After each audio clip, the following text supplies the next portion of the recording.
Hi friends, how are you friends. हम देख रहे हैं इंडियन एविडेंस एक्ट 1872 के चैप्टर सेकंड का एक नया टॉपिक जो डील करता है statements made under special circumstances से, मीन्स विशिष्ट परिस्थितियों में किए गए कथन से। सो फ्रेंड्स, इसमें हमने इसके पहले के लेक्चर में सेक्शन 34 देखा था। आज हम देखने वाले सेक्शन 35 एंड सेक्शन 36। तो फ्रेंड्स, हम देखते हैं कि सेक्शन 35 के मार्जिन नोट्स में क्या दिया गया है कि relevancy of entry in public record और an electronic record made in performance of duty, means कर्तव्य पालन में की गई लोक अभिलेख अथवा इलेक्ट्रॉनिक रिकॉर्ड्स की प्रविष्टियों की सुसंगति।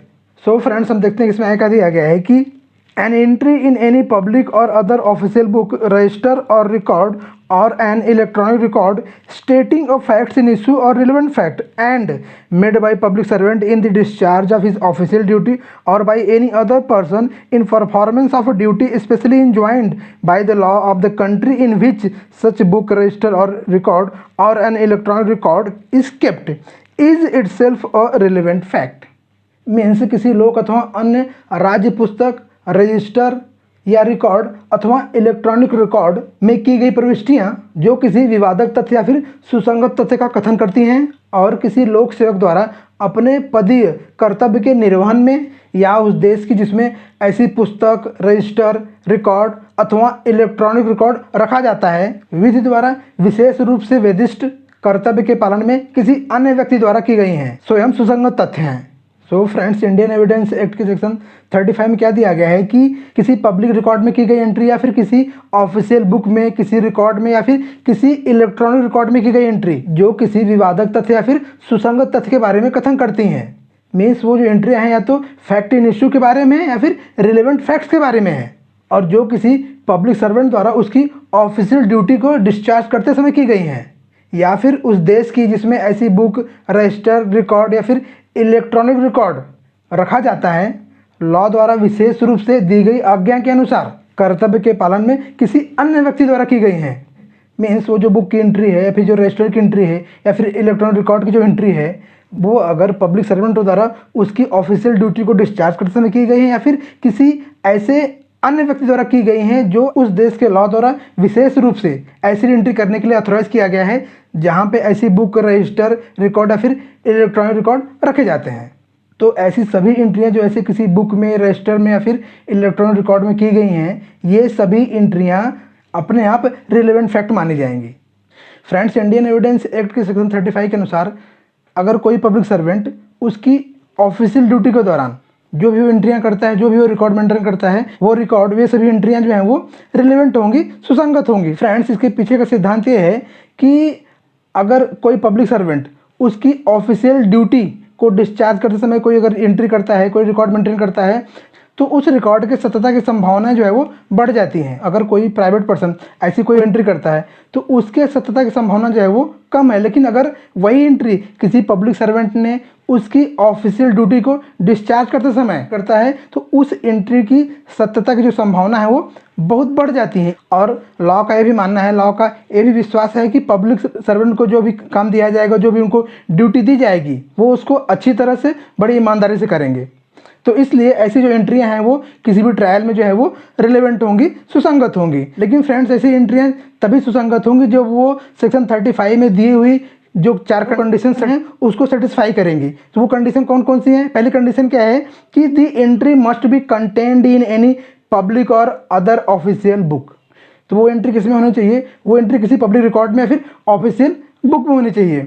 अगली कंडीशन क्या है कि it must be an entry स्टेटिंग of fact in issue और रिलेवेंट फैक्ट। वो जो एंट्री है वो रिलेवेंट फैक्ट के बारे में या फिर फैक्ट इन इशू के बारे में कुछ बताने वाली चाहिए। मीन्स वो एंट्री जो है वो फैक्ट इन इशू या फिर रिलेवेंट फैक्ट के बारे में होनी चाहिए। और अगली कंडीशन क्या है कि it must be made by a public servant, और वो एंट्री किसी पब्लिक सर्वेंट द्वारा की जानी चाहिए, ठीक है। और अगली कंडीशन क्या है कि public servant must have made such entry in the discharge of his official duty और by a person in performance of duty specially enjoined by the law of the country.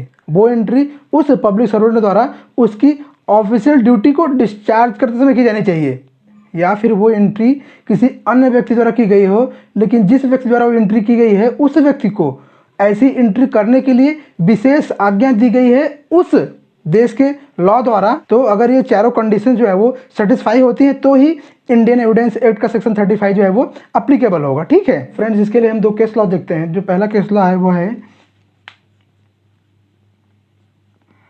Harpal Singh versus state 1981 SC 361। तो इस case में honourable supreme court ने held किया कि किसी public authority द्वारा birth register में की हुई एंट्री इंडियन एविडेंस एक्ट के सेक्शन 35 के अधीन एविडेंस की तरह एडमिसिबल होगी, और ऐसी एंट्री को साबित करने के लिए जिस व्यक्ति ने उस रजिस्टर में वो एंट्री की है उसको एग्जामिन करने की ज़रूरत नहीं है। ऐसी एंट्री को साबित करने के लिए उसकी सर्टिफाई कॉपी जो है वो एडमिसिबल होगी।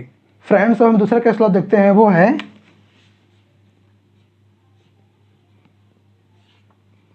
Mayank Rajput versus state of UP, decided on 4 December 1998 CRLJ 2797। तो इस केस में ऑनरेबल इलाहाबाद हाई कोर्ट ने हेल्ड किया कि हाई स्कूल का जो सर्टिफिकेट होता है वो भी इंडियन एविडेंस एक्ट के सेक्शन 35 के अधीन एडमिसिबल होगा।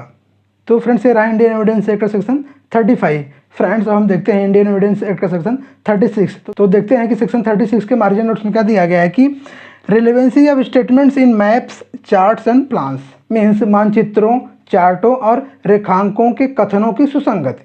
सो फ्रेंड्स, देखते हैं इसमें है क्या दिया गया है कि statements of facts in issue और relevant facts made in published maps और charts generally offered for public sale और in maps or plans made under the authority of the central government or any state government as to matters usually represented or stated in such maps, charts or plans are themselves relevant facts।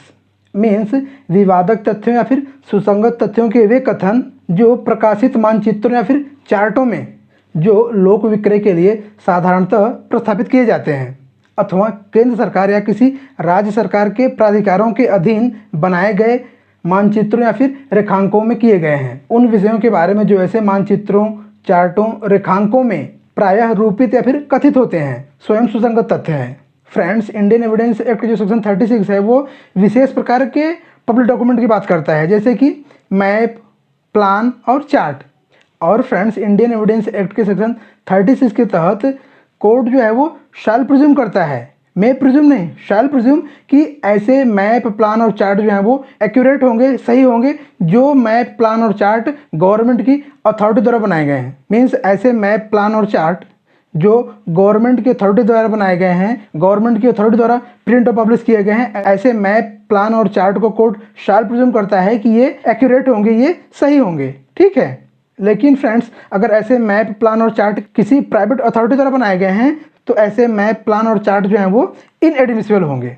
Means map, plan या फिर chart जो हैं वो तभी court में admissible होंगे जब वो गवर्नमेंट की अथॉरिटी द्वारा बनाए गए होंगे। अगर वो मैप, प्लान या फिर चार्ट प्राइवेट अथॉरिटी द्वारा बनाए गए हैं, किसी प्राइवेट पर्सन द्वारा बनाए गए हैं, तो ऐसे मैप, प्लान और चार्ट जो है वो कोर्ट में एडमिसिबल नहीं होंगे। ठीक है, तो फ्रेंड्स, इंडियन एविडेंस एक्ट के सेक्शन 36 में ही दिया गया है कि मैप्स, चार्ट्स और प्लान्स में किए गए स्टेटमेंट भी रिलेवेंट होते हैं। तो फ्रेंड्स, आज के लिए बस इतना ही। हम फिर मिलेंगे अगले लेक्चर में इंडियन एविडेंस एक्ट के एक नए सेक्शन के साथ। तब तक के लिए नमस्कार।